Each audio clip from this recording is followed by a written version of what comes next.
What is up, guys? Back again with yet another one, and this time we're going to be talking all about, well, car shopping, the car market in general. So for starters, we're going to talk about what the car market looks like now, what it's likely to look like in the future. Again, for those of you who want to buy a vehicle in the near future, maybe end of 2022, so this year, or maybe early 2023, late 2023, or sometime in the near future, I'm going to give you guys some tips and some general pointers of things that you need to know when you're car shopping, and also when the best time is to actually go into the car market and finally close the deal for the car that you're looking at.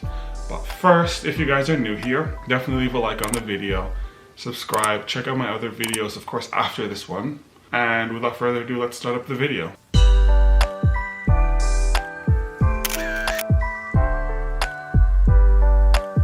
So we've just come out of, I don't even know if I can say pandemic on YouTube. Apparently they're like flagging people. And well, if I get flagged, then it is what it is.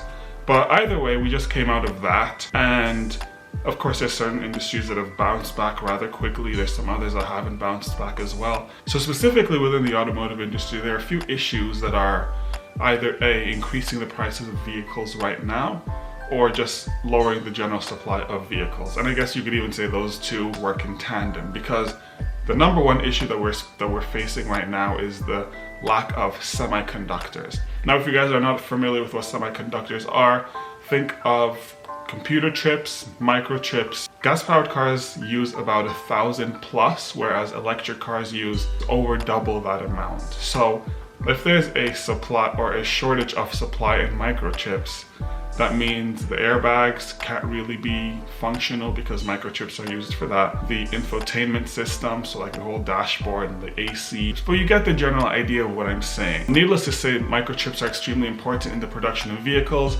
and the lack thereof means that there's just going to be less vehicles available to buy, and the ones that are available are going to be more expensive, as we can already see these days. Another big thing that I'm noticing with a lot of car companies is the fact that there are less, or in some cases there are no incentives that these companies are giving out. There are a lot of commuters who've been like, you know what, the fact that I was stuck at home for a year, 2 years, I would not want to be in that situation again, so I'm going to go buy a car. So manufacturers and dealerships have cut back on the incentives that they used to give customers to get them to buy vehicles. And now, of course, this ties into the previous point that I made, but it's of course a person-to-person issue. But credit scores. For some people, of course, with the economy that's being as bad as it is right now, some people have significantly worse credit scores than others, mainly because maybe some people are out of a job, and so they've sort of been trying to do the bare minimum to make ends meet, and they can't pay their bills like they used to. Generally speaking, if you're in a situation like that, there's a higher chance that your credit score isn't going to be as great. So in the first place, for you to even get your foot in the door to be able to buy a vehicle is going to be hard in the first place. And of course, economic instability plays right into that. Nobody knows what the next 1 to 5 years are going to look like. And so it's important for people to sort of save up on their money and not make too many crazy investments at such a, I guess you could say, volatile time. But just because there's a lot of doom and gloom currently in 2022 does not mean that that will always be the case. Because I did a bit of reading, and we're finding out on Kelley Blue Book, we're finding out on a few other sources as well. In 2023, things will start to pick up, so that the shortage of microchips is actually starting to go away. But of course, even though there might not be a shortage, it's going to take a bit of time for the car companies to really catch up and really for it to feel as if there's not a shortage.